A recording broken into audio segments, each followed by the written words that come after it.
Okay, so Now you thank you can. very much. Thank you very much for answering our questions. So the first question is, you really paved the way for Taekwondo in Great Britain. You've been the first junior world champion Great Britain had. You've been the first world champion. You've also been the first winner of an Olympic medal in Britain. But somehow, when you were an active player, life was a little bit more difficult than today. So there was less financial support. Also, there were no electronic protectors. So if you look at the players today, do you sometimes envy them a little bit that they have an easier way in many ways, an Um, easier life in many ways? yes. But I think that somebody has to be the first person to do the job. And sometimes I feel very lucky and honoured that it was me. Sometimes I wish someone else would have done it. Maybe I would have won more. And maybe I would be sponsored by Under Armour, maybe. But do you know what? You can't live, with regrets. I'm very honoured to, I wouldn't be having this conversation with you, with everybody now, if I hadn't have gone through what I had to go through to get to the top. Working, in the job, training. I went to my first Olympics when I was 17 years old.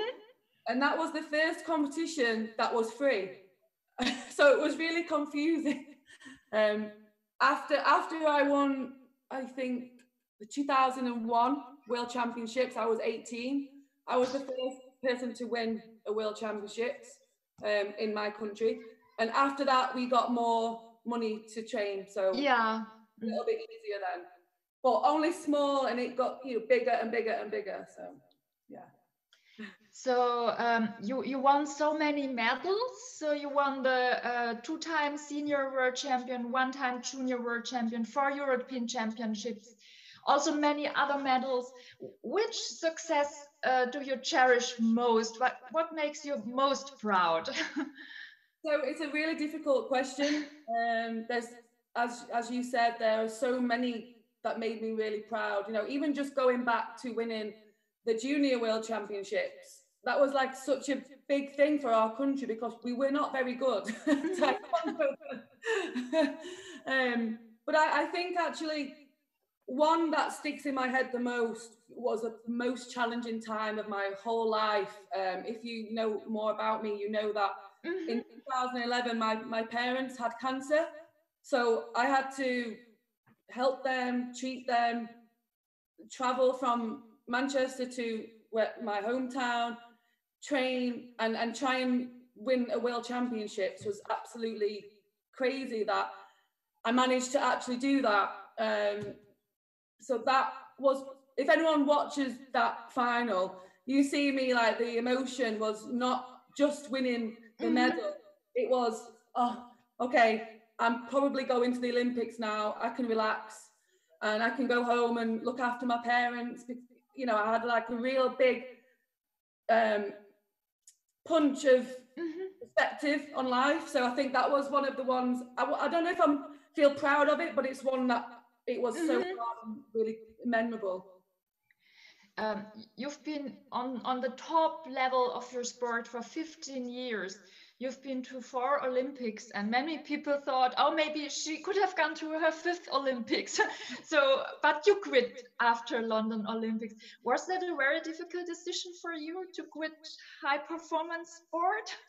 So no, that was a really easy decision.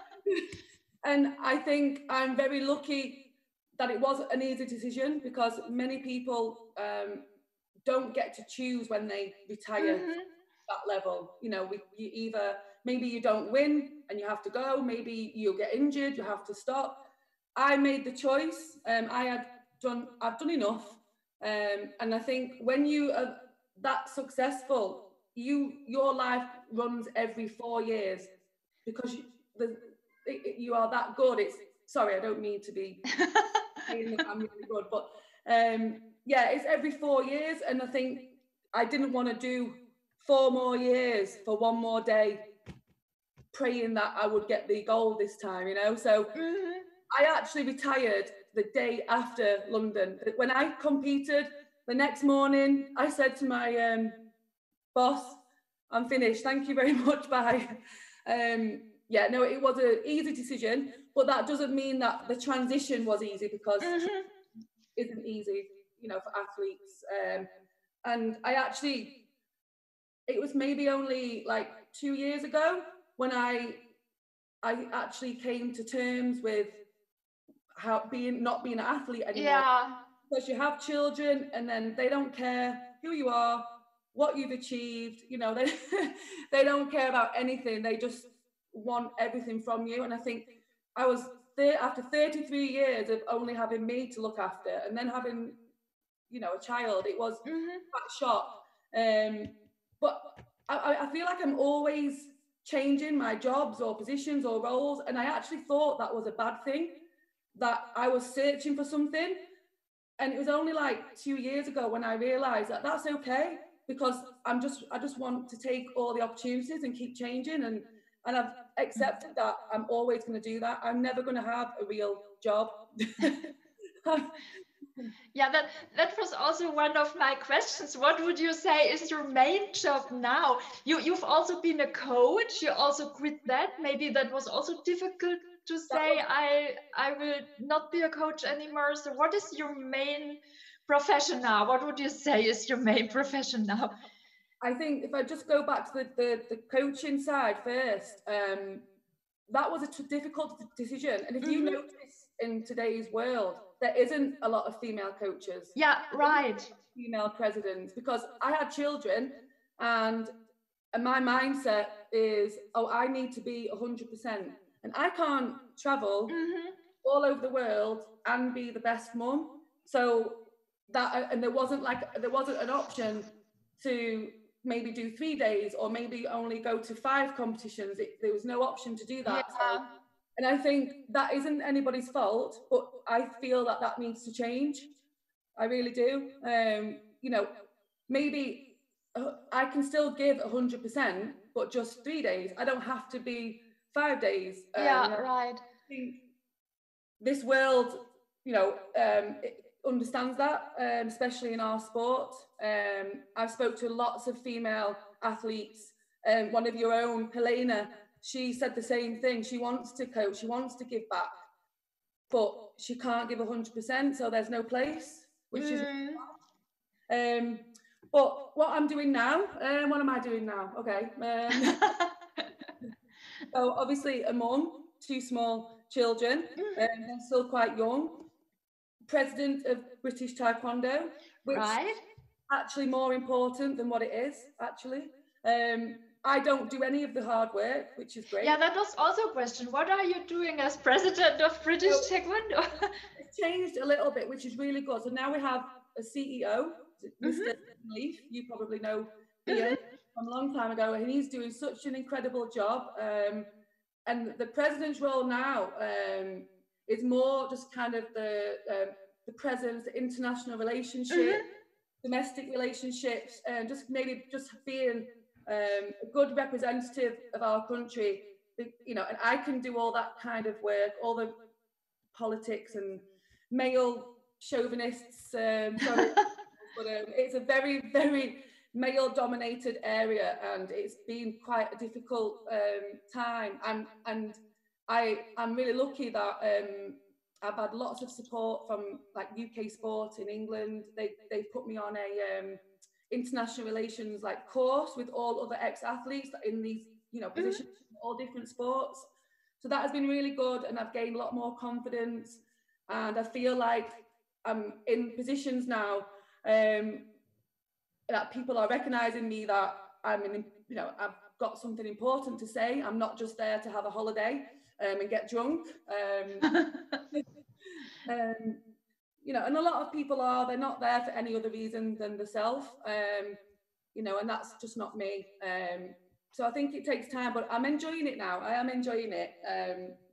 I am on 2 World Taekwondo committees.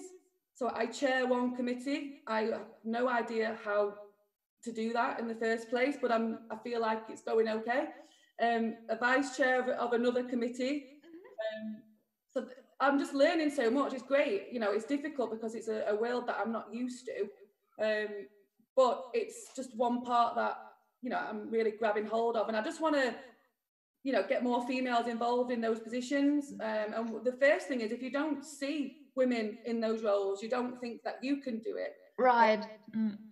So that's yeah, also a question. You're one of the very, very few women internationally in such a position. What do you think? What has to change that more women are interested, motivated, and also get the chance to take over a position like yours now in a federation? I think that, you know, I've learned so much. It's going to take time. You have to kind of go slowly and start speaking to the right people. And I've already had some really good conversations with World Taekwondo Europe, although they just said to me, go and do what you want. Okay, I'll go and make a proposal. Okay, a little bit more professional in World Taekwondo. But I think the fact that I'm chairing a Taekwondo for All committee, I think that's a real good start. And hopefully it would be great to get on the World Taekwondo Council. That would be really good for our country. So we haven't really ever had a representation there. So I think just small steps really, and then, you know, really having that the focus of women in these roles and how I can help with that. So it takes time, but I am very passionate about it, and I will change it. And about Britain, now it's a very difficult situation for clubs. Britain, everywhere in the world. What does British Taekwondo, how do you cooperate with the clubs right now, and how do you support them in this situation? So I really think that we have done an incredible job. Mr. Ian Leaf, our new CEO, he's tried so hard to engage clubs to do online training. I don't think there's a lot that haven't, and that is worrying, but we have a Zoom call every 2 weeks. I think maybe the first one, there was like 100 coaches, and we have different guest speakers, but the guest speakers are, you guys are the club coaches. So like maybe, for example, one on Tuesday, he spoke about Facebook marketing. So other clubs can, you know, share ideas. My husband did an elite, you know, session, how you can train some different ideas for your better not better students, but the more high level students. He did a session with all the clubs. It's just, I think it's been a great opportunity and for all of us, but also to see everybody coming together. It's been really, really nice. And I feel like moving forward, hopefully that continues. Hopefully we can work together more and not, you know, be rivals in the club world. But I think we're doing really good. I think we are trying really hard to keep people engaged and moving. Did you ever think, or maybe do you plan to own your own club? Your own Taekwondo club? Sometimes I think, yeah, okay, let's do it, because I would do it with my husband as well. And then other times I think, you know, the club coaches, you work so hard. You're training like every day or every other day, competitions every weekend.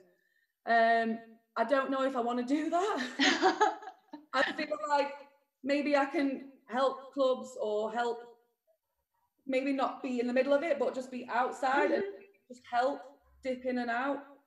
Like these opportunities, for example, if there's something that I can offer your club, maybe that could be where I could make a little business from. And I think that's maybe what we would do rather than open a club. So this is the questions, but now I would like to ask, is there something you would like to add, some message for the Taekwondo community? Yeah, I think this is obviously a really crazy situation that we're all in, and we're all in it, all the countries all around the world. And I think that we are so lucky that we do this incredible sport, because if we didn't do Taekwondo, we wouldn't have this. We wouldn't be inspired by people. And hopefully you guys, you've had a great time and you've smiled for 1 hour, and maybe you go away and have a great evening the next day you wake up and you're still hopefully inspired. And I just feel like there's a lot more opportunities for people to come together and engage. Like, I know you guys now, and you know me. We can say hi at competitions. I do recognise some of you, actually. Probably seen you before. And Sibylla, I recognise you, actually. Wasn't you? Yeah.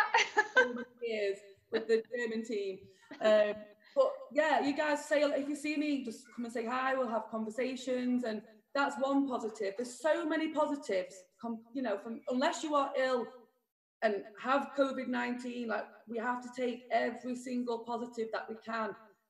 If not, what are you going to do? You're going to be depressed. You're going to get overweight. You're going to, you know, you're going to hate life. This is a great opportunity. My husband's loving, like, reconnecting with clubs. You know, is everybody just doing so many quizzes online? The Zoom quizzes. I just think it's just opened my eyes to like a new world, and I'm doing like a lot of online training. So hopefully I can make a small business from that. So if that works, then it's been incredible for us. But please don't think that I wake up every day like sunshine, because I don't. It is hard. It's like a roller coaster, isn't it? You know, everybody loves a roller coaster, but you can't wait to finish. So yeah, just take every single positive that you can and just keep smiling. So thank you very much. It was really very interesting. Thank you so much. And I hand over to Ümit at Hamburg. Thank you so much. Yes, you have a super story. Thanks for your time.